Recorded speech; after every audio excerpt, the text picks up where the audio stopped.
por favor, es que me acuerden que tengo que grabarla, ¿verdad? Eso es muy importante. Tengo que grabar la clase. Después, en el curso anterior, el curso que les mencioné de genética para zootecnia, yo lo que hago es abrir un canal en YouTube y estaba subiendo los videos ahí. Mónica y James me van a ayudar a utilizar mediación virtual y aparentemente vamos a poner las clases en mediación, ¿verdad? Digo aparentemente porque ya ellos tienen experiencia y les está yendo bastante bien con esa metodología. Entonces, la idea mía, a mí me parece que es lo más similar posible a lo presencial. Entonces, tratar de dar la clase, ¿verdad? Por esa hora 15 minutos, la grabamos y después los que no tuvieron acceso sincrónicamente lo pueden ver asincrónicamente cuando ellos gusten. Y si ustedes quieren repasar algún concepto que no quedó claro, evidentemente ahí van a tener el material. ¿De acuerdo? Entonces, por eso es que insisto en que durante esta hora 15, vamos a trabajar como si estuviéramos al frente del auditorio. ¿Está claro? Sí. Creo que Profe, ¿y sí, adelante. esta clase también va a ser los viernes a la misma hora? Igual. Sí, los martes a las 10 comenzamos y los viernes a las 10, ¿verdad? Igual, como si estuviéramos en el auditorio. Vamos a tratar de seguir esa dinámica. Asumimos que estamos en el auditorio, nada más que un proceso completamente virtual. Por eso es que es importante que haya cierto tipo de interacción, ¿verdad? Que ustedes me pregunten si no está quedando claro, si voy muy rápido, si no me están escuchando, o sea, todo ese tipo de cosas es extremadamente importante que lo hagamos en forma inmediata. Ok, entonces, como les decía, estamos grabando, ¿verdad? Así se ve el signo de grabación, ¿verdad? Ok. Vamos a, el propósito del día de hoy, el propósito de la clase de hoy y del viernes, es decir, de esta semana, es presentarle a ustedes diferentes aspectos de la genética que tienen relación directa con la sociedad. Tal y como le estaba indicando anteriormente, ¿verdad? El famoso virus que produce el COVID-19 está siendo abordado por técnicas de genética molecular, técnicas de biología molecular, las cuales ustedes en el laboratorio con Wendy van a poder ver con cierto detenimiento. Y aquí vamos a ver hoy algunas aplicaciones de eso, ¿verdad? Entonces, bueno, ¿qué entendemos por genética? Bueno, un área de estudio, una disciplina de la biología que pretende comprender y explicar el modo de transmisión biológica, el modo de herencia biológica que se da de una generación a otra. Eso no es más ni menos que la genética. Una rama de la biología que estudia la herencia de una generación a otra, simple y sencillamente, ¿verdad? Hay diferentes niveles, ¿verdad? Diferentes niveles de abordaje de la genética. Esto es lo que nosotros llamamos genética molecular, ¿verdad? Toda la parte molecular a nivel de ADN, hablando del virus en cuestión, ese virus es ARN, ¿verdad? Pero uno perfectamente puede utilizar técnicas moleculares para hacer los análisis respectivos. Entonces aquí tenemos nosotros la genética molecular, aquí tenemos la genética celular, aquí tenemos la citogenética, ¿verdad? Que es aquella disposición que hace uno de los cromosomas de una forma ordenada, completamente ordenada. Aquí tenemos nosotros la genética individualizada, que más adelante vamos a hablar de la importancia de la farmacogenética o farmacogenómica, ¿verdad? Aquí tenemos nosotros la familiar, toda la parte familiar, que es extremadamente importante, para finalmente tener el abordaje de la genética poblacional o genética de poblaciones. Entonces, dependiendo del enfoque, así le pone uno un calificativo a la disciplina propiamente dicha de la genética que estamos analizando. Yo les había dicho en la presentación que hicimos en febrero, cuando ustedes llegaron por primera vez a, a la escuela, y creo que también lo indiqué el primer día de clases, que creo que fue un 14 de marzo, ¿verdad? Que yo trabajo en dos líneas de investigación completamente diferentes. Una es la genética humana, donde el proyecto más grande que tenemos es genética del cáncer de mama. Hoy les voy a estar hablando de algunas cositas y durante todas mis clases ahí voy a retomar ejemplos concretos de lo que estamos haciendo con el cáncer de mama. Y la otra disciplina es genética de la conservación.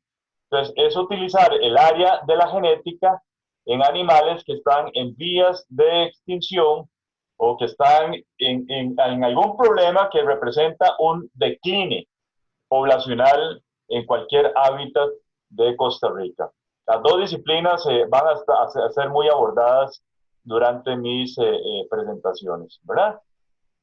Obviamente, a la hora de estar hablando de impacto de la genética en la sociedad, nosotros tenemos que hablar del proyecto Genoma Humano, ¿verdad? Este es un gran proyecto de los 90. Ahorita vamos a hablar un poquito de cierta historia de este tremendo proyecto, ¿verdad? Que sin duda alguna ha impactado muchísimas disciplinas, no solo en el área biológica, sino en cosas que uno no se imaginaba. Por ejemplo, los ciclos globales del carbón, bioremediación, biología evolutiva, biocombustibles, agricultura, ciencias forenses, obviamente la medicina nuclear y molecular, riesgos de salud, en fin, un sinfín de áreas que han sido impactadas a propósito del proyecto Genoma Humano, que inicia en 1990, ¿verdad? Un esfuerzo conjunto del Departamento de Energía, esto es lo que significa DOE, Departamento de Energía, y el Instituto de Investigaciones en Salud del Gobierno de Estados Unidos, ¿verdad? Para junio del 2000, vean ustedes que es realmente impresionante lo rápido que esto se desarrolló. Ya se tenía el primer borrador del genoma humano y para febrero del 2001 ya se había publicado este borrador. O sea, de una forma realmente exagerada. Y para abril del 2003 ya se había completado la secuencia completa del genoma humano y el proyecto se declaró finalizado.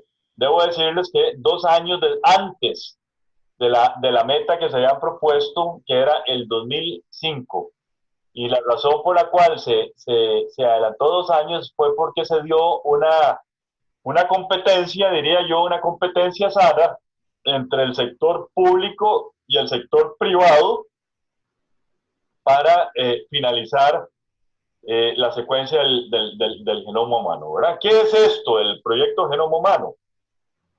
Bueno, pretende descifrar el código genético en su totalidad, es decir, si ustedes tienen la posibilidad de meter la mano en un núcleo y estirar la cadena de ADN, que más o menos va a medir como un metro de 1 metro a 2 metros, es descifrar el primer nucleótido que vamos a tener nosotros en esa cadena y llegar al último nucleótido.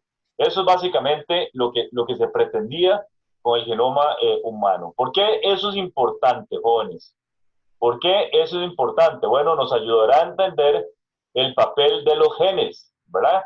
Acuérdense que los genes son esas unidades que se heredan, como decíamos en la definición de genética, de generación en generación, ¿verdad? Son fragmentos del ADN. Entonces, todo esto tiene que ver cuál es nuestra apariencia física. Si somos delgados, ¿verdad? Si somos gruesos, si somos altos, si somos bajos, el pelo, color de los ojos, todo ese tipo de cosas, ¿verdad? El desarrollo que vamos a tener como seres vivos, ¿verdad? Y eventualmente qué tipo de enfermedades tenemos o vamos a desarrollar, ¿verdad? Y eventualmente vamos a ver en este curso que la relación de ese material genético con el ambiente es extremadamente importante de entender, ¿verdad?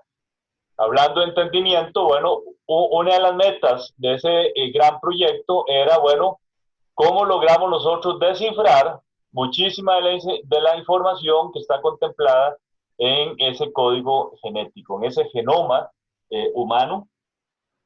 ¿Qué es lo que significa en términos, diríamos nosotros, en términos funcionales? ¿Verdad? Entonces, ¿cuál es la función génica de cada una de esas unidades de transmisión? ¿Verdad? Vamos a ver, aquí se me quedó pegado.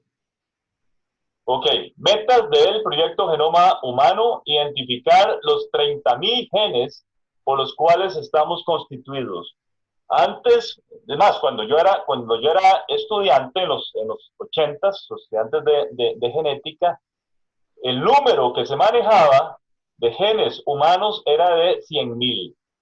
Imagínense ustedes. Entonces, de los aportes importantes que hace el proyecto es darnos cuenta que el número es parecido o cercano a los 30.000 genes, ¿verdad? Ahora que decía yo de tomar el núcleo de cada uno, perdón, el material genético de cada uno de los núcleos, estirar ese ADN, bueno, de principio a fin vamos a tener 3.000 millones de pares de bases, 3.000 millones de nucleótidos. Vean que esto es un número extremadamente eh, eh, grande, ¿verdad?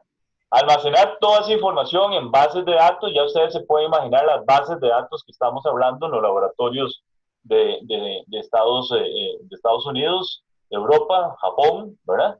Mejorar las herramientas para el análisis de estos datos que se van a tener ahí almacenados, ¿verdad? Y obviamente y paralelamente, extremadamente importante, el análisis de las implicaciones éticas, legales y sociales que se podría originar a partir del desarrollo de un proyecto de esta envergadura. Materia que vamos a analizar al final del día viernes, si bien nos alcanza el tiempo, ¿verdad? Entonces, como decíamos anteriormente, ¿qué es un gen? Un gen es un fragmento, ¿verdad? Un segmento de ADN que contiene material, ¿verdad? Para hacer proteínas.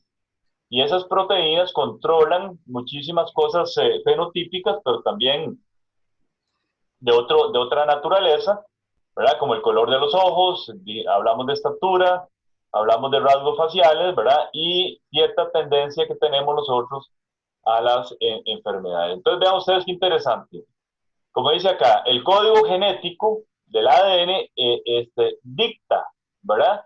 La identidad y el orden de los aminoácidos. O sea, no es un proceso nada aleatorio, es todo preciso.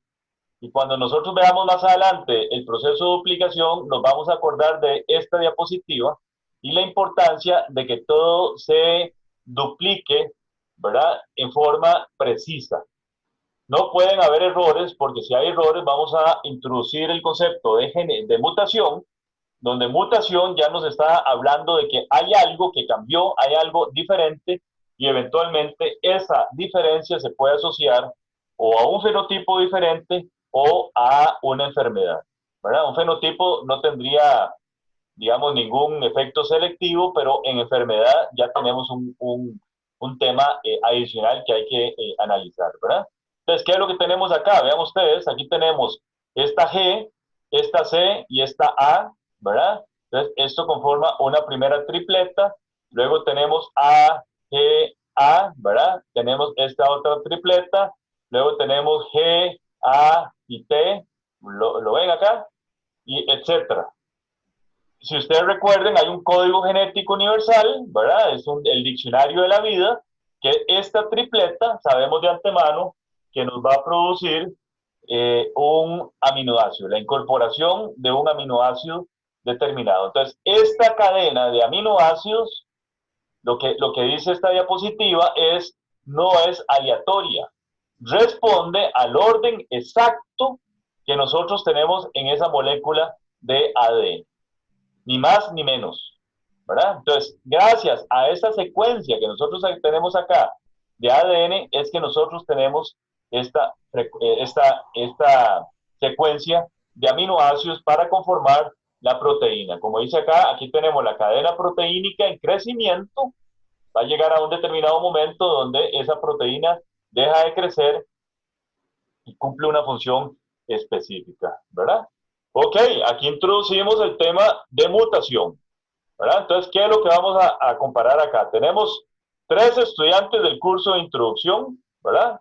Persona 1, persona 2, persona 3. Vamos a comparar el mismo gen en las 3 personas. Y vamos a hacer lo que se llama una secuenciación de ese gen. Entonces, la persona 1 nos revela que tiene esta secuencia que está acá.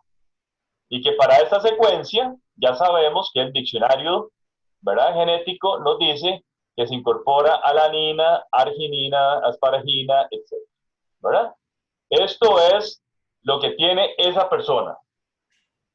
Número 1, que probablemente va a ser lo que tiene la gran mayoría del grupo de introducción a la biología, ¿verdad?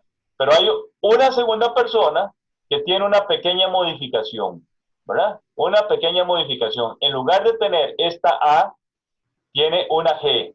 Vean ustedes que el resto es exactamente lo mismo. No hay absolutamente ninguna diferencia. Pero sorpresivamente nos damos cuenta que también se incorpora alanina. Eso es por una propiedad que tiene el código genético que más adelante nosotros la vamos a estudiar con detenimiento. Es decir, ciertos cambios se permiten y no cambia el aminoácido de la integración de la proteína, ¿verdad? Vean que esta proteína es exactamente igual que esta, pese a que la información nucleotídica es parcialmente diferente, ¿verdad? Entonces, hay un cambio nucleotídico, pero no me cambia la secuencia de los aminoácidos. Pero resulta que la persona 3 tiene también un único cambio, igual que aquí, pero este cambio sí me altera el aminoácido, ¿verdad? Entonces, en lugar de arginina, se va a incorporar lisina, aunque todo lo demás sea igual. Pero vean el producto. ¿Qué es lo que se requiere? Lo que se requiere es esta proteína en esta forma exacta, ¿verdad?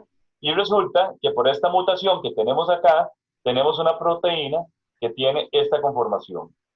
Entonces aquí tenemos 2 problemas en esa persona 3. Uno, no tiene la proteína funcional, que es esta, ¿verdad?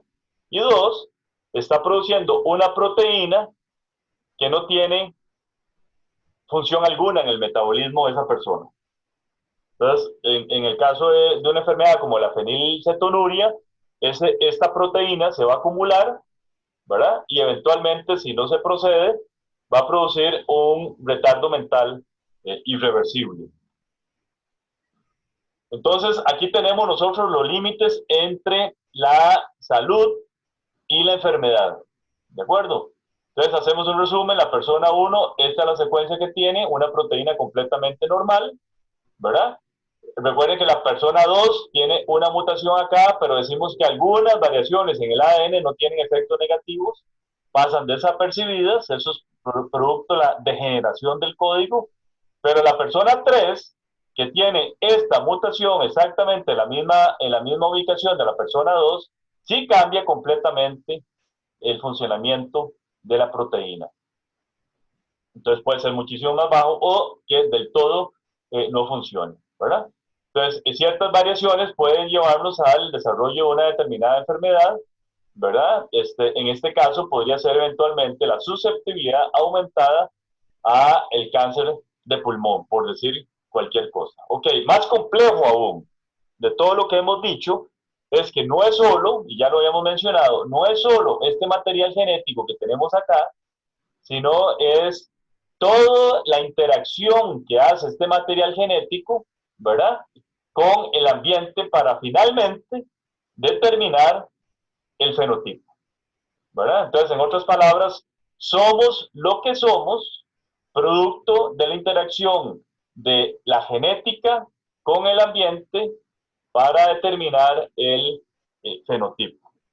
Entonces, por ejemplo, ustedes me recuerdan, ¿verdad? Yo soy bastante flaco, pero no por casualidad. O sea, eso significa que mis papá y mamá tenían genes para ser delgados y además por mi excesiva cuota de deporte que realizo, ya antes de alto rendimiento, ahora ya no tanto, ya estoy viejo, ¿verdad? Pero sí realizo muchísimo deporte. Entonces, difícilmente un genotipo con la interacción ambiental que yo tengo, en ese caso, el deporte que realizo, me van a permitir que yo sea una persona obesa. Muy difícil, bueno, y aquí entra también otro factor importantísimo del ambiente, que es la alimentación, ¿de acuerdo? Entonces, alimentación, deporte, todos esos factores ambientales determinan, ¿verdad? El fenotipo de una determinada persona u organismo. Ok, esta tablita me hace un resumen de cosas que son extremadamente interesantes y que han surgido después del desarrollo del proyecto Genoma Humano. ¿Verdad? Entonces aquí tenemos tamaño del genoma, ¿verdad? Y tenemos el número estimado de los genes para algunas especies, ¿verdad? De organismos vivos. Entonces, si ustedes ponen atención, nosotros, como dijimos, tenemos 3.000 millones de pares de bases, muy cercano a lo que tiene el ratón, ¿verdad? Y vean que por casualidad, el número de genes es muy parecido entre el humano y el ratón, ¿de acuerdo? Y si ustedes comparan aquí con la mosca de la fruta, que tiene 137 millones, tiene 13.000. O sea, vean ustedes la relación. Extremadamente grande la comparación en términos de millones de pares de bases que podemos tener entre 3.000 y 137, y nada más tiene el 50% de los genes. Con esto bueno, aquí está el SIDA, ¿verdad? El virus que produce el SIDA, únicamente 9.700 pares de bases, ¿verdad? Nucleótidos, 9 genes. Entonces, lo que les quiero resaltar con esta diapositiva es que esa estructuración, ese tanto el tamaño como el número de genes no tiene absolutamente nada que relacionarse con que seamos más derivados, más inteligentes, más evolucionados que otros organismos. Eso es una comparación que a mí me encanta siempre, ¿verdad? El código de colores que utilizamos en los cromosomas del ratón están dictados por los cromosomas humanos. Adelante. ¿No hay preguntas? Perdón, ahí entendí que alguien me estaba preguntando algo. De esta forma, este cromosoma 2, por ejemplo, verde, ¿verdad? Está aquí contemplado en el cromosoma 1. Hay un pedacito por acá, ¿lo ven? Hay un pedacito por acá también. Hay un pedacito aquí, hay un pedacito aquí y hay un pedacito por acá. Si ustedes suman, ¿verdad? Si ustedes suman todo ese material, probablemente vamos a tener el cromosoma 2 humano en su totalidad.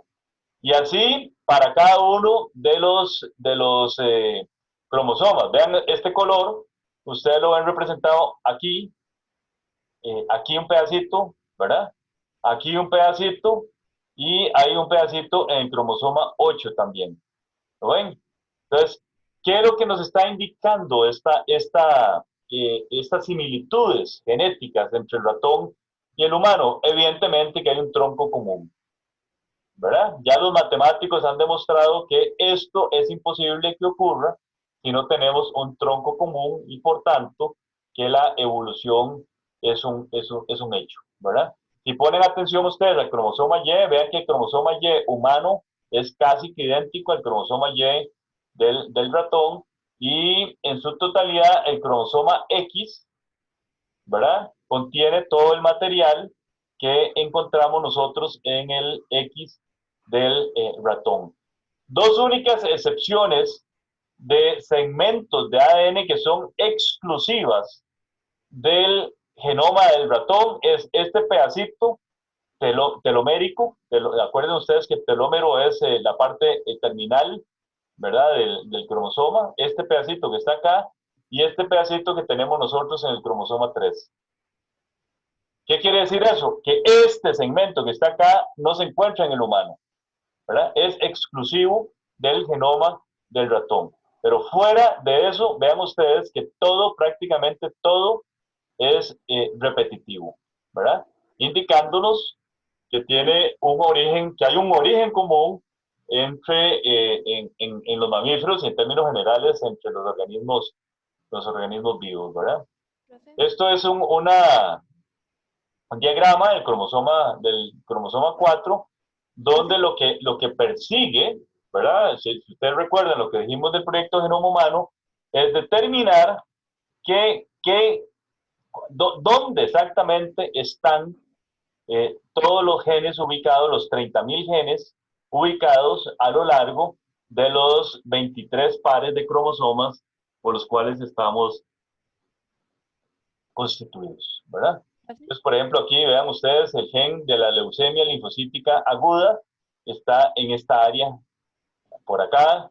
La enfermedad esa que yo mencioné hace un rato, el de la fenilcetonuria, PKU, ¿verdad? Está ubicado por acá. La enfermedad de Huntington está por acá. Aquí hay otro montón de enfermedades, ¿verdad? En fin, la meta final es poder decir, bueno, ya encontramos la ubicación exacta de los 30.000 genes por los cuales están constituidos los seres humanos, ¿verdad? Ok, la parte bonita de todo esto, nos hacemos la pregunta, bueno, ¿por qué el proyecto Genoma Humano va a cambiar nuestras vidas? ¿Verdad? Una pregunta extremadamente simple. Y podemos preguntarnos antes de esto, ¿va a cambiar nuestras vidas? Bueno, yo les voy a presentar diferentes argumentos, diferentes tópicos, ¿verdad? Donde categóricamente podemos decir que lo que viene o lo que estamos desarrollando en este momento es extremadamente diferente a lo que existía en los 90. ¿Por qué? Vamos a tener nuevas formas de diagnóstico. Por ejemplo, en cáncer de mama, las pruebas que nosotros estamos haciendo ahora es determinando, bueno, cuáles son las mutaciones más frecuentes en las mujeres de Costa Rica. Ya nosotros sabemos que son 12. Entonces, ¿qué hacemos nosotros en términos de diagnóstico temprano y prevención de la enfermedad? Porque lo que a nosotros nos interesa es que no haya desarrollo de la enfermedad. Bueno, vamos a utilizar estas 12 mutaciones para hacer diagnósticos moleculares, eventualmente en los laboratorios de la Caja Costarricense del Seguro Social, que en este momento están saturados y a tiempo completo atendiendo la situación del COVID, ¿verdad? Entonces, tratamiento también va a ser estimulado por toda esa información molecular que nosotros tengamos, ¿verdad? Eventualmente, como dije, la prevención, que no haya desarrollo de la enfermedad, y estamos hablando de aproximadamente 4.000 enfermedades que tienen tarde o temprano un componente genético, como el cáncer, diabetes, distrofias musculares, fibrosis quística, que es una enfermedad de los pulmones, ¿verdad? Entonces, si nosotros podemos hacer un aporte importante en el manejo de estas enfermedades, manejo en términos de diagnóstico temprano, prevención, un mejor tratamiento, imagínense todo el aporte que estamos haciendo nosotros a la sociedad, ¿verdad? Entonces, como decíamos, vamos a mejorar el diagnóstico de las enfermedades, ¿verdad? Vamos a detectar predisposiciones genéticas. Nacemos con predisposiciones, no nacemos con las enfermedades, dependiendo de esa interacción, de ese material genético con el ambiente, se desarrolla o no se desarrolla, ¿verdad? La enfermedad. Y valga la aclaración, cuando yo hablo de drogas en este curso, estoy hablando de drogas lícitas, ¿verdad? Por eso aquí les pongo diseñar drogas a la medida, ¿verdad? Que fue lo que puntualicé anteriormente, la farmacogenómica o la farmacogenética, cualquiera de los dos nos lleva a lo mismo, basados en la evidencia genética individual. Es decir, Pedro y Juan tienen la misma enfermedad, pero el origen es completamente diferente. De hecho, a las 9:30, antes de comenzar la sesión de este curso, me llamó una amiga para decirme que le habían encontrado cáncer de mama y que los médicos le estaban recomendando hablar conmigo para ver si podíamos desarrollarle los perfiles genéticos, ¿verdad? Las pruebas moleculares y determinar, vean ustedes qué interesante, no solo qué mutaciones eventualmente esta persona vaya a tener, sino cuáles podrían ser los caminos para que ella pueda recibir quimioterapia. Entonces vean que eso es un tremendo aporte que estamos haciendo a la sociedad.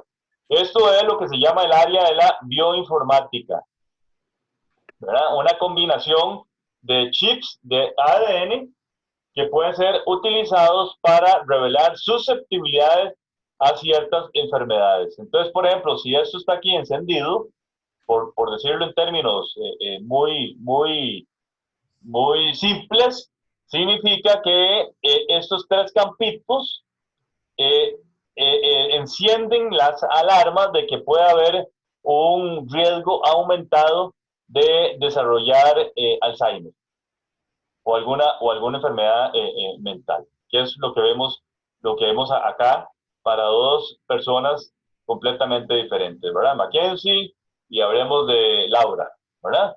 Entonces el paso uno es obviamente el récord familiar, toda la parte histórica individualizada, que es extremadamente importante en la medicina.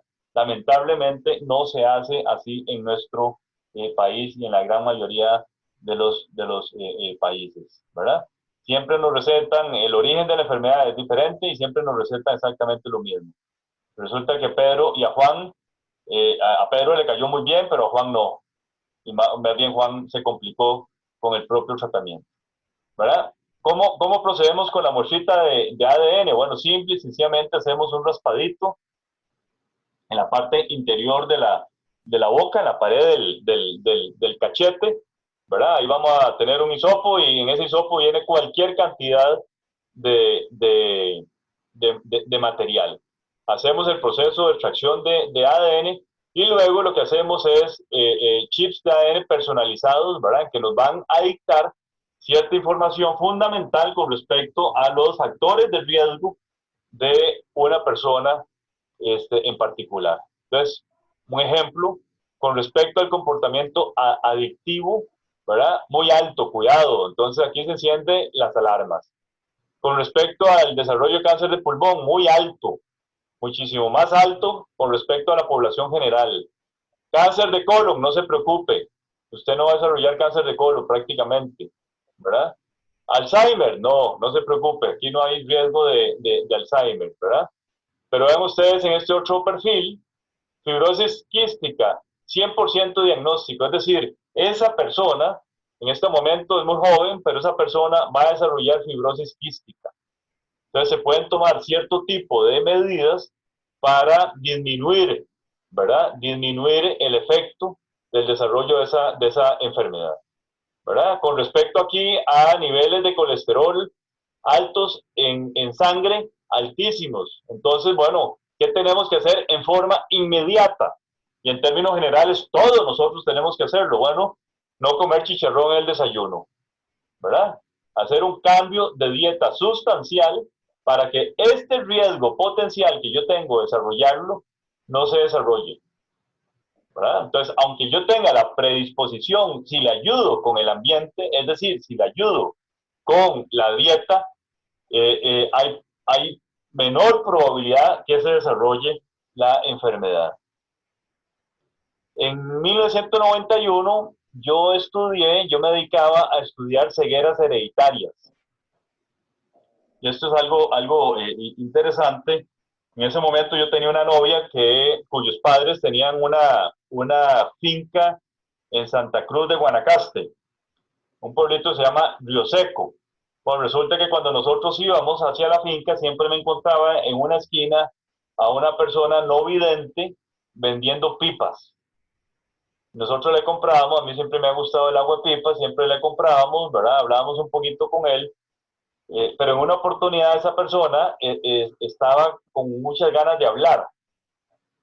¿verdad? Entonces nosotros paramos, le compramos una pipa, otra pipa, otra pipa, otra pipa, hasta que se le acabaran las pipas, porque me comentó que él tenía hermanos ciegos. Entonces imagínense para un genetista que le digan que hay hermanos ciegos. O sea, por casualidad pueden haber dos, pero no tres. Es una probabilidad extremadamente baja que hayan tres hermanos con la misma ceguera. Seguimos conversando, ya no habían pipas, y me comentó que también tenía primos hermanos y tíos ciegos, ¿verdad? Entonces fue de muchísimo interés para mí esa conversación, al extremo que le dije que se montara al carro y que yo lo llevaba a su casa. Y no más entrando en la comunidad, es una comunidad que se llama 27 de abril, yo pude constatar efectivamente lo que él me estaba diciendo. En resumen, en ese momento había 16 hombres ciegos en esa familia. En esa familia, no en la comunidad, en esa familia, obviamente. Profe, Perdón, adelante. permiso. ¿Y todos eran hombres? ¿No Hombres. habían mujeres? Sí, buena pregunta, buena pregunta. Y lo dije intencional, ¿verdad? Dije hombres ciegos. Porque resulta que después, bueno, ya eso para un genetista era información extremadamente importante, porque ya prácticamente que nos limitaba a un cromosoma, que es el cromosoma X. Entonces era una enfermedad ligada al X, así se llama, ¿verdad? Más adelante vamos a ver todo este tipo de cosas, una enfermedad ligada al X recesiva, de tal forma que ninguna mujer se esperaba, si no había cruces entre ellos, ¿verdad? Antes decíamos matrimonios, ahora nosotros estamos hablando de cruces porque ya no hay matrimonios, ¿verdad? Ahora son más informales las relaciones, ¿verdad? Entonces, a menos de que no haya consanguinidad en esta familia, no esperaríamos nosotros ninguna familia, ninguna mujer afectada. Entonces, la respuesta a la pregunta que me acaban de hacer es efectivamente solo hombres afectados ahí por un asunto que más adelante nosotros vamos a estudiar y vamos a hacer a colación a esta enfermedad. Pero ¿qué fue lo que hicimos nosotros acá? ¿Ve qué importante? Pues resulta que las mujeres son las portadoras. Este puntito acá, bueno, ustedes probablemente no están familiarizados con esto. Un círculo representa a una mujer y un cuadrado, no por casualidad, ¿verdad? Un cuadrado, un hombre, ¿verdad? Todos nosotros somos bien cuadrados. Y un puntito, ¿verdad? Representa que esta mujer es portadora, mientras que si no está, esta mujer no es portadora. Es decir, no tiene ninguno de los X con la mutación. Entonces, hicimos una cuestión extremadamente sencilla como esta para determinar en todas aquellas mujeres en edad reproductiva, que si ustedes conceptualizan bien este concepto, en una comunidad de esta naturaleza, edad reproductiva prácticamente es ya desde los 13 años. Cuidado que antes, ¿verdad? Hasta los 40, 42 años. Entonces nosotros le ofrecimos en forma voluntaria hacer un diagnóstico molecular, lo que se llama un tamizaje molecular, para determinar cuáles mujeres eran portadoras y eventualmente, si eran portadoras, que tomaran las decisiones responsables, éticamente responsables. Nunca les dijimos, no tenga hijos. Eso no es un derecho que nosotros como seres humanos tenemos, pero sí les decíamos, señora, o jovencita, o adolescente, ¿verdad? Aquí hay un riesgo grande un riesgo de 50% de que usted tenga un hijo afectado, ¿verdad? Entonces, vean qué sencillo. Empezamos con la generación 3. Este número romano los indica la generación. Esta es la generación 4 y esta es la generación 5, ¿verdad? Es decir, estos son nietos de esta señora, en otras palabras, ¿verdad? Entonces aquí tenemos nosotros a esta mujer portadora que tuvo a una mujer no portadora, a un hombre vidente y a una de sus hijas portadora igual que ella, ¿verdad? Y los dos hijos de esta mujer que tenemos acá, ciegos, ¿verdad? ¿Cómo visualizamos nosotros eso desde el punto de vista molecular? Bueno, con una pruebita extremadamente sencilla y muy bajo costo, pero con muchísima complicación, ¿verdad? Vean ustedes qué interesante. Acuérdense que nosotros los hombres somos XY, las mujeres son XX, ¿verdad? Entonces vean ustedes, esta bandita que ven acá, esta banda que se refleja con una especie de blanco. Me imagino que la pueden visualizar bien, ¿verdad? Entonces, esta banda que nosotros tenemos acá, que es la banda de 350 pares de bases o 350 nucleótidos, evidentemente está asociada al X que tienen estos hombres. El Y no entra en este tipo de análisis, porque ya sabíamos que era el X exclusivamente, ¿verdad? Entonces, como los hombres tenemos únicamente un X, vean ustedes que la presencia de esta banda de 350 pares de bases era indicativa que esa persona es ciega. Si estudiamos este otro que está acá, vean que tiene la otra banda, que es la banda, no sé si la logran ver, ahí está, ¿verdad? De 288 pares de bases. ¿Qué significa tener una mujer portadora? Bueno, una mujer portadora debe de tener los dos cromosomas, ¿verdad? Si esta es la mamá, evidentemente tiene que tener ese mismo cromosoma, ¿verdad? Por eso decimos que es portadora, pero también tiene un cromosoma X que no tiene la mutación, que es esta que está acá, igual, ¿verdad? Que es su hijo, que no tiene ningún problema en la vista. Evidentemente, esto es una mujer portadora porque tiene los dos cromosomas, ¿verdad? Y esta mujer, vean que tiene los dos X en el 288. Es decir, como este está ausente, como no vemos esta banda de acá, nosotros con seguridad podemos decirle a esta señora que no tiene riesgo alguno de tener en sus próximas generaciones descendientes afectados por esta mutación, ¿verdad? Desafortunadamente, ustedes se pueden imaginar el nivel educativo de estas comunidades, ¿verdad? Eso fue una cuestión extremadamente dura para nosotros, ¿verdad? Tener que decirle a algunas de estas personas, usted es portadora, como este caso, o este otro caso, nos representaba cierto tipo de satisfacción poderle decir, mire, usted no tiene riesgo alguno, pero bueno, en todas las mujeres que le practicamos este análisis de forma voluntaria, a algunas les dijimos, sí, usted tiene un 50% de riesgo de tener la enfermedad, ¿verdad?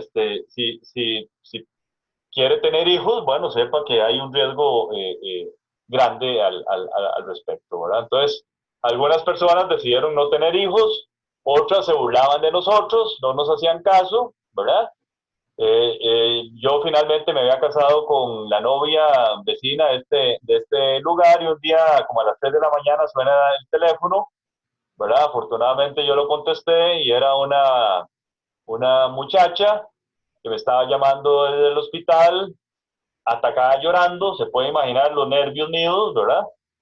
Y lo que me decía, cuando más o menos se tranquilizaba, porque yo no le entendía absolutamente nada, es que miles de disculpas por todo el problema que nos había hecho, que lastimosamente no nos hizo caso y que había dado luz horas antes y el chiquito era ciego. Dicho sea de paso, le puso Gustavo. Vean ustedes qué historia más bonita, pero consta que yo no tengo nada que ver en ese asunto, ¿verdad? Bueno, jóvenes, ¿quién tiene una mutación? Esto depende muchísimo de varios factores, ¿verdad? La edad es importante, el grupo étnico es importante, la historia familiar es fundamental, la patología, es decir, el estudio de la enfermedad como tal, es determinante. Entonces uno no puede hacer generalizaciones como lamentablemente las hacen los médicos. En genética nosotros es extremadamente importante toda esta parte de historia familiar, ¿verdad? Y la individualización es fundamental, ¿verdad? Vean acá todas estas personas tienen cáncer, ¿verdad? Pero solo en esta persona que tenemos acá, en esta mujer particularmente, sabemos que hubo un factor heredado, que hubo una unidad, un gen, algo que se transmitió, ¿verdad? De generación en generación. Todas las otras personas tienen cáncer, pero no heredados. Entonces, ¿dónde está ese factor de riesgo? Bueno, ahí está, veamos ¿qué diría yo? La tarea del cuerpo médico, ¿verdad? O del cuerpo de salud de determinar qué es lo que está pasando. Yo le mencioné de lo que estamos haciendo en nuestro estudio, ¿verdad? Esas son pruebas genéticas, ¿verdad? Que nosotros hacemos para determinar cuáles son las mutaciones que están presentes en las mujeres de Costa Rica. Nosotros no hacemos estudios para determinar si hay enfermedad o no hay enfermedad. Nosotros trabajamos con material genético para establecer hay cambios o no hay cambios, hay alteraciones o no hay alteraciones, como lo dice acá, ¿verdad? Hay alteraciones en este gen, que es uno de los genes importantes relacionados con cáncer de mama. Eso es breast cancer 1 y breast cancer 2, ¿verdad? Hay BRCA1, BRCA2, aquí estamos haciendo una comparación entre el BRCA1 normal y el alterado. Entonces, ¿qué vemos acá? ¿Cuál es la probabilidad de desarrollar cáncer de mama en una persona que tenga 65 años en la población costarricense? Entonces, veamos lo normal primero. Normal se refiere que no hay mutación, ¿verdad? Entonces, ¿cuál es el riesgo de una mujer costarricense de desarrollar cáncer de mama? 4.3%. ¿De acuerdo? ¿Cuál es el riesgo de una mujer con una mutación en BRCA1 de desarrollar la enfermedad? Un 85%. ¿De acuerdo? Entonces, esta diferencia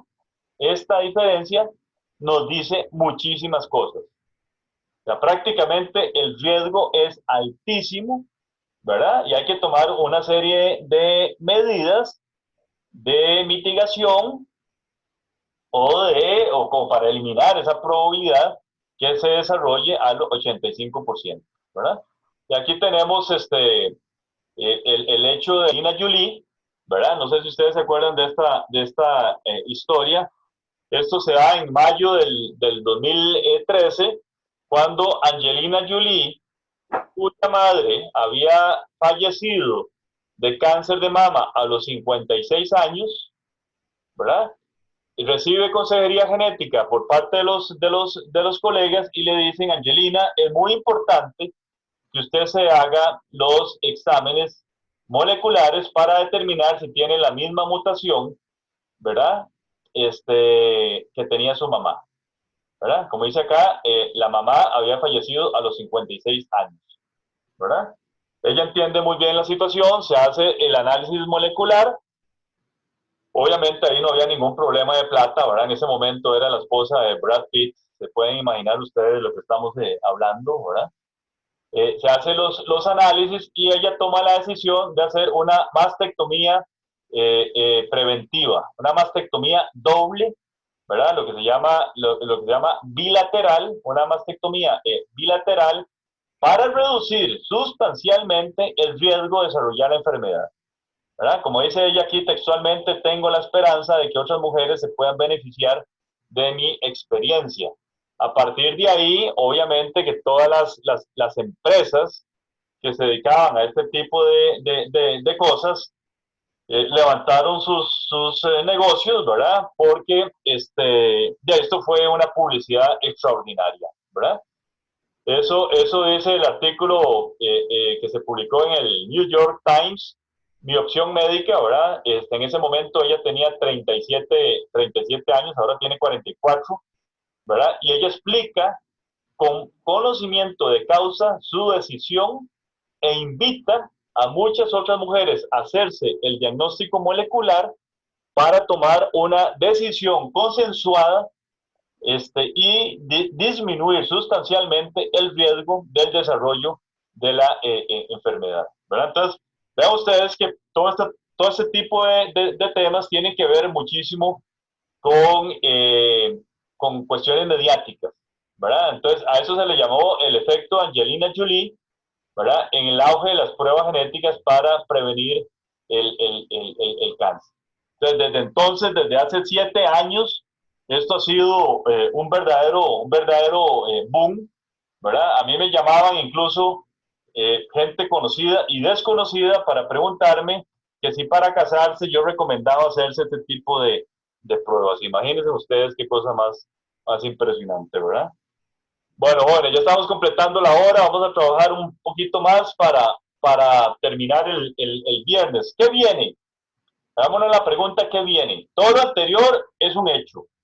Y muchas de las cosas que vamos a ver ahora también son un hecho ya, ¿verdad? Pero bueno, ¿qué vendrá?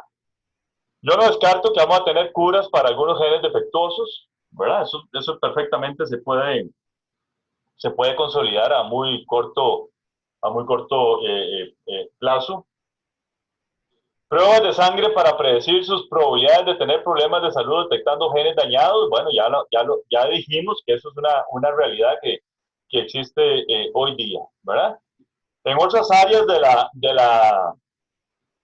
la biología, estudiar evolución a través de mutaciones en células germinales, perfectamente uno puede seguir el curso de mutaciones desde África hasta el resto del planeta. Es algo realmente impresionante, ¿verdad? Como dice acá, estudiar migración de diferentes poblaciones basados en herencia materna. Esto es herencia citoplasmática que se da, por ejemplo, relacionada con los del citoplasma, ¿verdad? Vamos a ver acá, eso era lo que le estaba indicando. Basado en herencia mitocondrial, hay una serie de estudios que se pueden realizar para determinar exactamente, ¿verdad?, cómo es que una determinada mutación o genes asociados a enfermedades o a las susceptibilidades como tal viajaron a partir de África. Entonces, todo este conocimiento que es espectacular ya se tiene, y basado en la información molecular, uno puede determinar aproximadamente, ¿verdad?, aproximadamente cuándo surgió cuándo se dio esa migración, ¿verdad? Detectar bacterias y otros organismos que eventualmente pueden estar contaminando el aire, el agua, el suelo, los alimentos, lo que ustedes quieran pensar, ¿verdad? Eso es muy importante con respecto a donadores de órganos, con cierto tipo de programas de trasplantes de órganos. Entonces uno puede hacer estudios moleculares, además de los estudios sanguíneos, para poder determinar este es un buen donante o no lo es del todo, ¿verdad? En el campo de la agricultura, ¿verdad?, y toda la parte de cruces de animales y toda esta cuestión, cosechas resistentes a sequías, insectos, enfermedades de crecimiento, en sustitución del montón de químicos que estamos utilizando, y que eso eventualmente complica la salud de los organismos vivos, ¿verdad? Animales evidentemente más saludables, más productivos, que de por sí tengan cierto tipo de resistencia a las enfermedades, ¿verdad? Que hayan productos más nutritivos.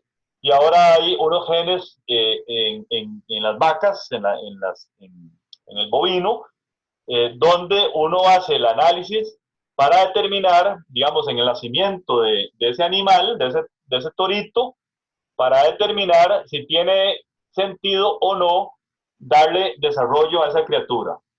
Entonces uno toma una muestrita de músculo o una muestrita de sangre, hace los análisis de suavidad de la carne y determina que esa carne efectivamente va a ser una carne apetecida, va a ser una carne suave, o todo lo contrario, que todos los indicadores moleculares nos están diciendo que eso va a ser como comerse suela de un zapato, ¿verdad?, que es mucho de la carne que nos están dando nosotros a nivel interno, ¿verdad?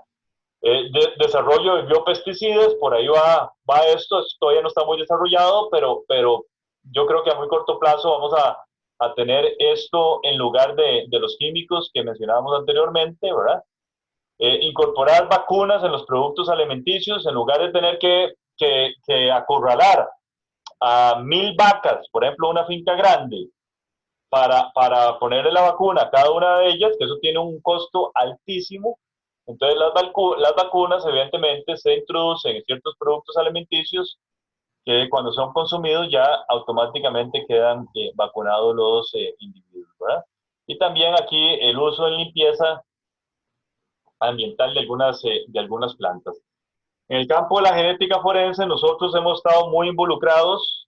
Nosotros fuimos los pioneros de la ciencia forense en Costa Rica con respecto a animales, con respecto a vacas y con respecto a caballos. Y más adelante le voy a explicar qué era lo que estábamos haciendo, ¿verdad? Entonces, eventualmente, en el campo de los humanos,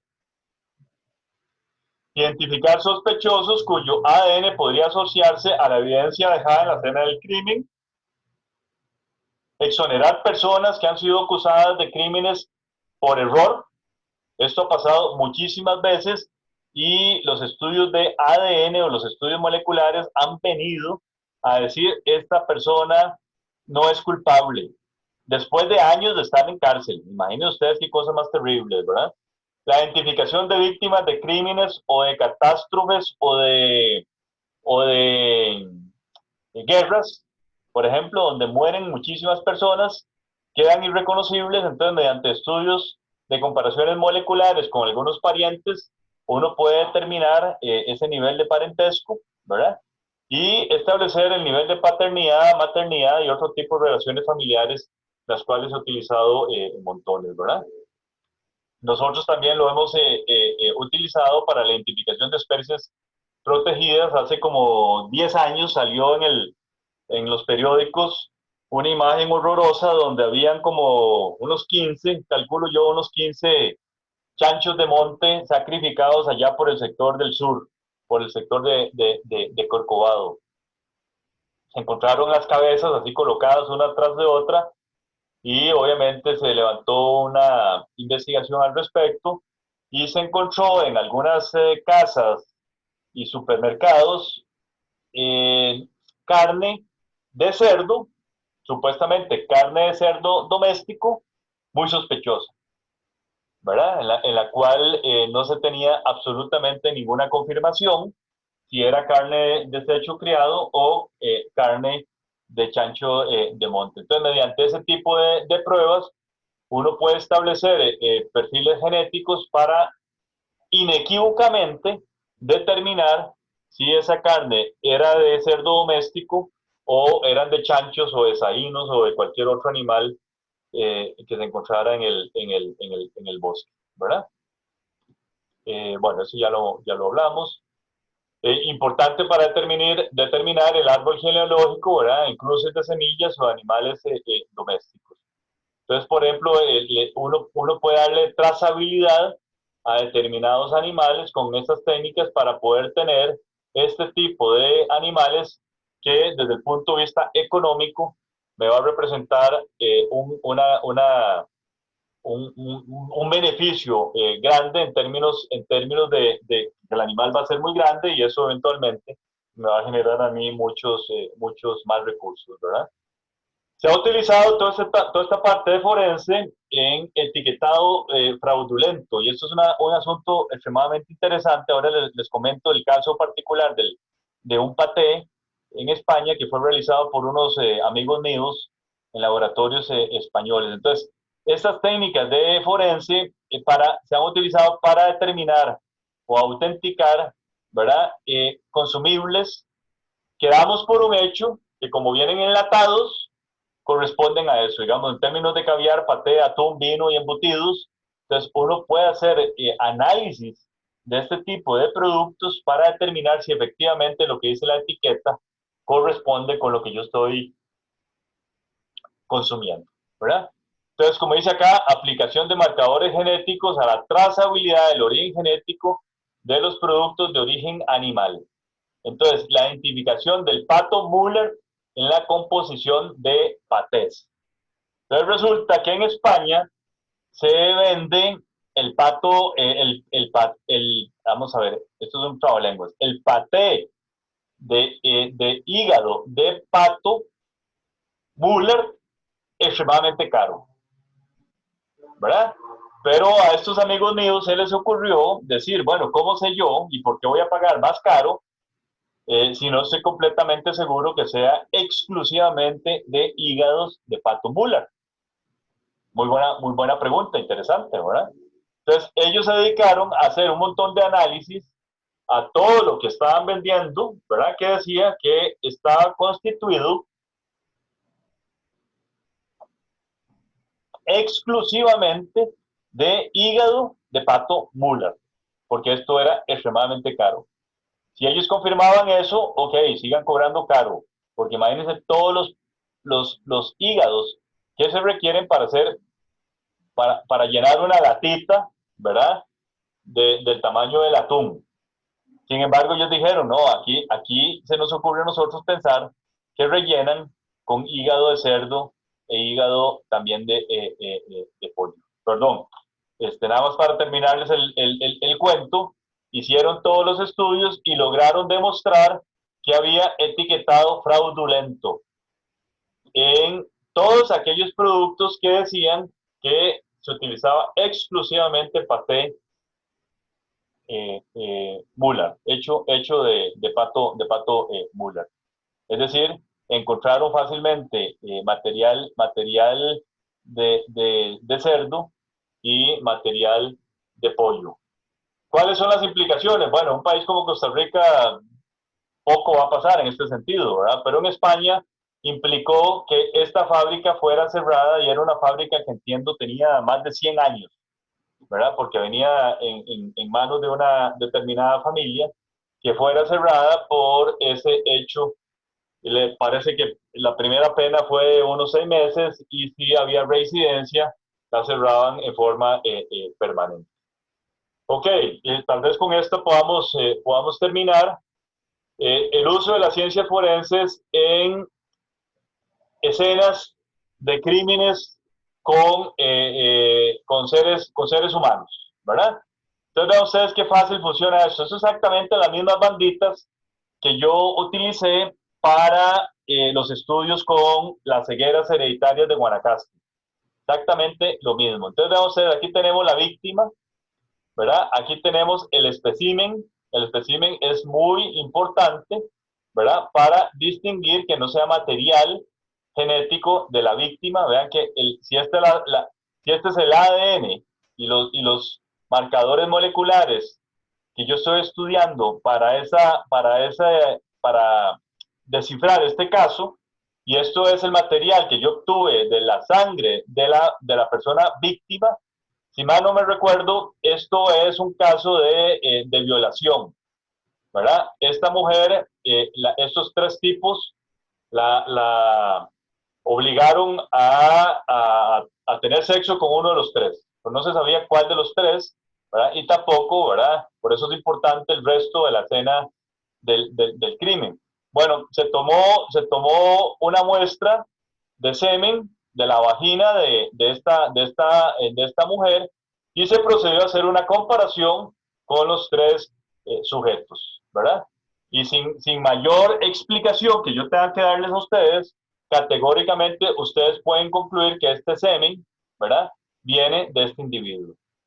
Y se excluye el 2 y el 3 en términos de la violación, no en términos de la responsabilidad que tengan en la escena del crimen, porque perfectamente 2 y 3 pudieron haber participado, ¿verdad?, en este evento, ¿verdad?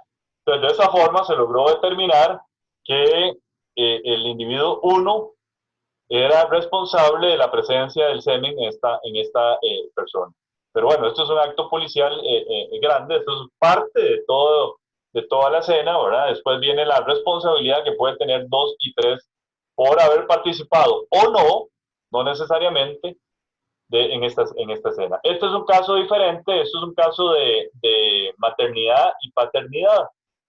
Pero funciona en forma de genética mendeliana, ¿verdad? Entonces, este es el hijo, esta es la madre, este es el hijo, este es el padre 1, y este es el mejor amigo de la mamá, o el vecino, o el pulpero del vecindario, ¿verdad? Entonces, vean ustedes qué interesante. Esta banda del hijo viene de la mamá, ¿verdad? Lo ven ahí claramente. Tiene que tener exactamente el mismo tamaño. Esta otra banda, si no la tiene la mamá, la tiene que tener el padre biológico. Y ya basado en este único marcador molecular, vean ustedes que el papá que está en la casa pagando las facturas no es el padre biológico de esta criatura, ¿verdad? Seguimos con esta otra banda. Esta banda viene de acá, de la mamá, pero vean esta que interesante. Esta no la tiene la mamá, tampoco la tiene el papá, pero sí la tiene el pulpero, ¿verdad? Entonces, de esa forma, ustedes hacen este análisis y pueden concluir categóricamente con 99 puntos y resto de confianza que el papá uno, es decir, el que está pagando las facturas en la casa, le metieron los cachos, ¿verdad? No es el padre biológico de esta criatura, mientras que este vecino, el pulpero, el amigo, lo que ustedes quieran, sí es el padre biológico, ¿verdad? Entonces, esto ha sido muy utilizado. En Costa Rica, ustedes saben que hay un laboratorio de paternidad responsable que está adscrito a la caja, ¿verdad? Ok, esto, terminamos con estas dos, jóvenes, para no acumular mucha materia. ¿Qué tenemos acá? Aquí tenemos el supuesto padre, aquí tenemos la madre y aquí tenemos el hijo. Hijo o hija, todavía no sabemos el sexo. Entonces nos venimos a analizar el marcador sexual y nos damos cuenta que XY está presente. Entonces descartamos la posibilidad de que sea hija. Entonces, ¿qué hacemos? ¿Cómo funciona esto? Esto es tecnología moderna. Las banditas es muy viejo. Yo soy tan viejo que me tocó la transición entre lo anterior que veíamos con bandas y este sistema moderno en 1996, 1997, que yo estaba haciendo el doctorado en Estados Unidos. Entonces vean cómo funciona esta cuestión. Esto es relativamente sencillo. Lo que se recomienda es, por lo general, no hay duda de la madre, hay mucha duda del padre. Entonces, lo que uno recomienda es comparar los alelos, cada una de estas formas, cada una de estos picos, con la mamá. ¿De acuerdo? Entonces, vean ustedes, 15 lo tiene la mamá. Entonces, obligatoriamente, el 17 lo tiene que tener el papá. Entonces, para esto es un marcador, esto es un marcador, esto es un marcador, esto es un marcador, esto es un marcador. Y esto se analiza con 26 para poder hacer un análisis certero de paternidad responsable. Uno analiza 26 o más marcadores idealmente. No con estos uno puede categóricamente decir sí o no es el padre biológico o la madre biológica, ¿verdad? Ok, analicemos este otro. Este hijo tiene 14 y tiene 15, ¿verdad? Tiene estos dos alelos. La mamá tiene 15. Significa que obligatoriamente el 14 tuvo que haber sido heredado del papá. ¿Me siguen? ¿Verdad? Tiene su parte difícil de entender, pero cuando uno le toma el hilo, se hace fácil. Vean ustedes acá qué interesante. El hijo y la madre tienen exactamente los mismos alelos, el 8 y el 11. Y el papá tiene 8 y 8. Cuando vemos solo un pico, asumimos que uno está detrás del otro, ¿verdad? Entonces, es lo que decimos nosotros, es homocigota para el 8. Entonces, vean ustedes, si el papá únicamente tiene 8, obligatoriamente este cromosoma o este alelo fue heredado del papá. Por tanto, este 11 fue heredado de la mamá. Así que ningún problema tenemos ahí. Vean ustedes acá, tenemos 21 y 26. La mamá no tiene 26, entonces asumimos que este 26 fue heredado del papá. De hecho, el papá es homocigota 26, ¿verdad? Y este 21 fue heredado de la mamá. Entonces, este es un caso donde 1, 2, 3, 4, 5 marcadores me están diciendo de momento, ¿verdad? Que ese padre deja casi de ser supuesto, casi que es un hecho que lo sea desde el punto de vista biológico. En la clase del viernes, ya para terminar, jóvenes, vamos a ver esta situación, donde ya aquí sí hay duda de la paternidad biológica del supuesto padre, ¿verdad? Ok, jóvenes, terminemos acá por lo que habíamos comentado en el inicio.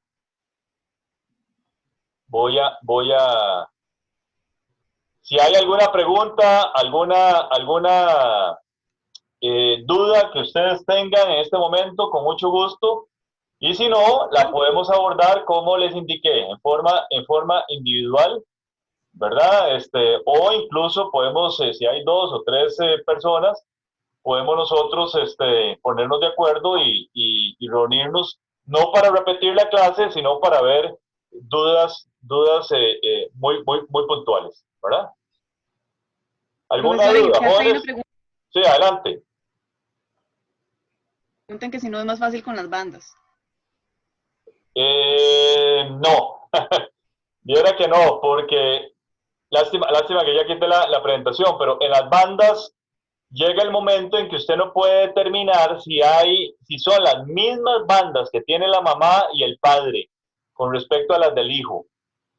Es decir, se presenta a muchísima más confusión. Este nuevo sistema de picos que funciona con fluorocromos nos permite determinar exactamente, sin duda alguna, que, que el pico de un hijo, ¿verdad? Se puede comparar sin error a los de la madre y a los del padre. Eso lo vamos a desarrollar un poquito en la próxima clase, porque también lo vamos a ver para comparaciones que vamos a hacer nosotros de carne destazada, porque se metían a las fincas, ¿verdad? Entonces, carne destazada que se comparaba con las cabezas de los animales que dejaban en las fincas donde se habían metido a robar ganado. Entonces, con estos picos, de una forma muy clara, nosotros determinábamos con precisión, con muchísima precisión, si la carne que encontraba el OIJ, ahí no era nosotros, que encontraba el OIJ, o que estaba en una pulpería o en un supermercado, que no había facturas, que había muchas dudas porque estaba llena de barro, en fin, todo ese tipo de cosas. Entonces, sin errores, se podía comparar con los de las cabezas que dejaban en el lugar de los hechos. Entonces, digamos, a mí que me tocó bandas y picos, por llamarlo de esta forma, es incomparable, digamos, el avance en tecnología que nos representó los picos, sobre todo cuando uno tiene cantidades enormes de animales. Por ejemplo, mi tesis yo la hice con 330 individuos. Analizar 330 bandas analizar bandas para 330 individuos es prácticamente imposible. Esas comparaciones hay que hacerlas de 3 en 3, mientras que cuando yo tenía este nuevo sistema de fluorocromos, bueno, y hay otra razón que no les he mencionado. En el sistema de bandas uno tenía que utilizar radiación para marcar cada una de las bandas. En este sistema de picos ya la radiación dejó de ser un problema, ¿verdad? Porque evidentemente uno podía tener situaciones acongojantes, un accidente y todo ese tipo de cosas, porque se utilizaban fluorocromos y los fluorocromos no representan absolutamente ningún problema para la salud del individuo. Buena pregunta, pero en la clase del viernes vamos a profundizar un poquito más en eso. ¿Algún otro comentario? ¿Cómo encuentran el sistema de la clase? A mí me parece bien. Bien, Sí, sí. bastante bien. Sí, a mí también me parece bien. Es una simulación prácticamente a lo presencial, ¿verdad? Está bueno. De todo lo que yo estudié, opté por esto y ha funcionado, digamos, en mi experiencia, que ya tengo un mes de tener experiencia virtual, nos ha funcionado muy bien en los otros cursos, jóvenes. Entonces yo espero que les guste, que les ayude, que los motive. Y si hay dudas, lo que yo les recomendaría en primera instancia, oigamos la clase y de no aclararse, con muchísimo gusto, yo estaría en la mejor disposición de proceder como corresponde. ¿De acuerdo? Profe, yo tenía una consulta con Por respecto favor. al sistema de picos. ¿Cómo hacía uno para ver si es homocigoto o heterocigoto ese gen? Ok, hagamos lo siguiente, en la clase del viernes, porque eso es muy importante, eso es muy importante. Entonces, en la clase del viernes, empecemos con esta pregunta, ¿verdad? Perfecto. Porque, dicho sea de paso, el diagrama que viene está hecho para eso, porque vienen homocigotas.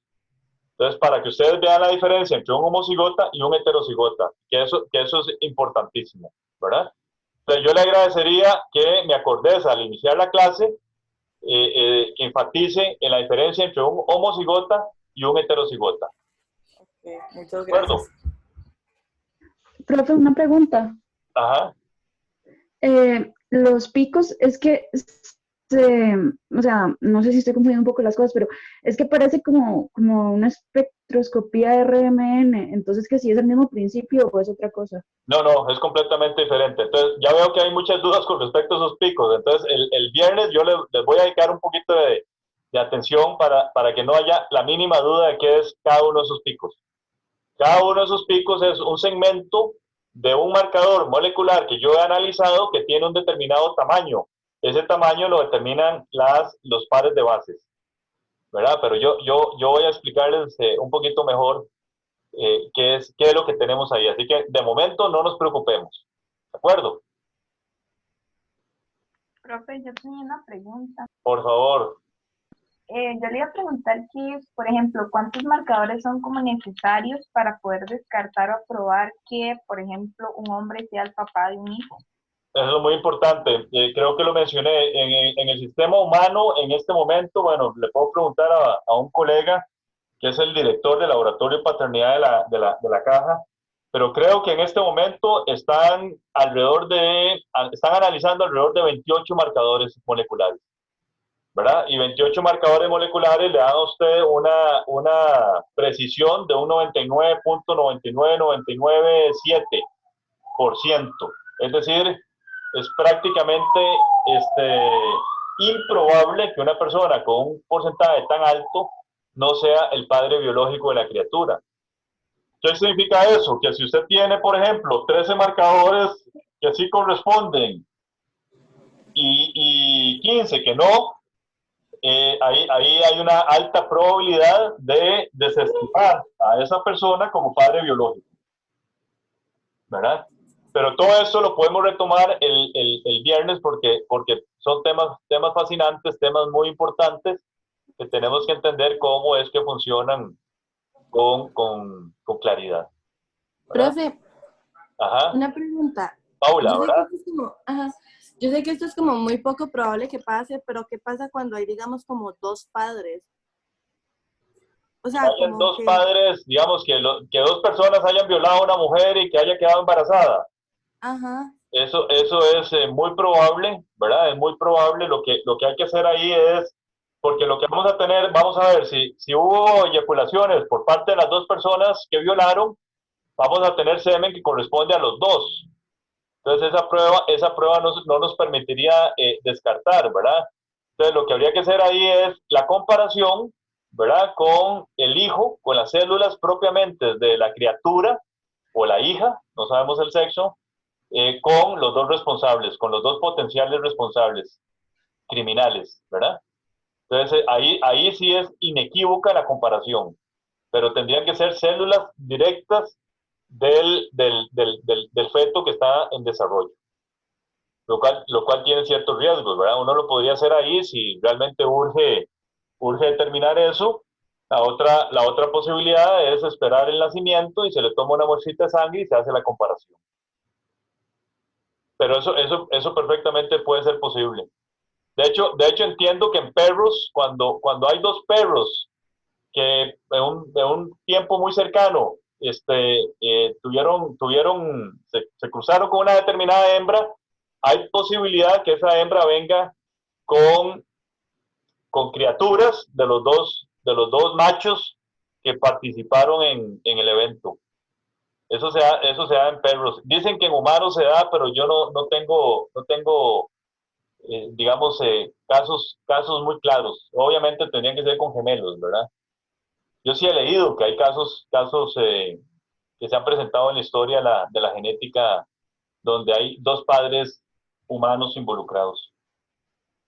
Pero es muy fácil determinarlo, digamos, con ese tipo de marcadores, sobre todo cuando uno ya tiene más de 20. O sea, la probabilidad que coincidan en 20 marcadores sin ser el padre biológico es nula, prácticamente, o es muy baja, pongámoslo en esos términos, ¿verdad?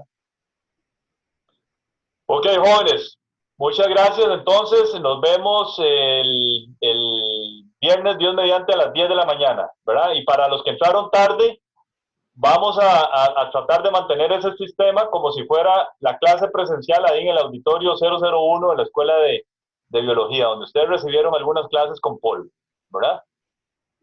Entonces, nos vamos a ver los martes y los viernes a las 10 de la mañana. Que tengan un feliz día, jóvenes. Muchas gracias. Profe, hasta Gracias a luego. ustedes. Hasta luego. Gracias, Nos vemos. hasta luego. Gracias. Gracias a Pregunta, ustedes. ¿va a pasar las diapositivas? Yo paso la grabación completa. Y les indico dónde. Puede ser por el canal de YouTube o puede ser por mediación o ambas. Yo les aviso con tiempo. Profe, en el chat hay otra pregunta. No sé si usted está viendo el chat. No estoy viendo el chat. ¿Cuál es? Perdón. ¿Alguien que me la lea? Que si se va a usar el libro de biología que se usó con el profesor James. Sí, claro, igual. El mismo libro, toda esta materia, bueno, digamos, no necesariamente esta parte, pero después vamos a seguir exactamente con la misma dinámica de ese libro de texto. Pero vamos a ver, no compren ningún libro, yo les recomiendo utilizar cualquiera de los que nosotros les pusimos en el programa. Cualquiera libro de esos le funciona para estas generalidades que vamos a ver en este curso. Acuérdense que es introducción a la biología, ¿verdad? Ya para cursos más específicos el asunto cambia, pero para este curso, cualquier libro de texto, incluso el Clark Cummings, que a mí me encanta, y hay muchos ejemplares en la biblioteca de la universidad, e incluso yo creo que James les dio la posibilidad de ver el libro en forma digital, ¿verdad? Sí, hay un PDF del libro. Entonces, cualquier instancia de esas, pero por favor no hagan gastos innecesarios en compra de libros en estos momentos difíciles para todos nosotros. ¿De acuerdo? Profe, para el viernes el link va a ser el mismo o usted va a mandar otro. No, yo tengo que estar mandando uno para cada clase. Ah, ok, Yo gracias. los mando con suficiente tiempo sea por mediación o por el correo electrónico. Todos recibieron mi correo, ¿verdad? Sí. Ok, entonces, si acaso yo debo de ser muy franco con ustedes, todavía no estoy entrenado en el asunto de mediación. Mónica me está ayudando, pero si tengo algún problema, entonces yo se los mando por correo electrónico. Así que no se preocupen por eso. ¿Ok? Bueno, jóvenes, feliz día entonces. Listo. Que estén muy Muchas bien. gracias. Igualmente, Profe, hasta luego. profe. Gracias a ustedes. Hasta luego.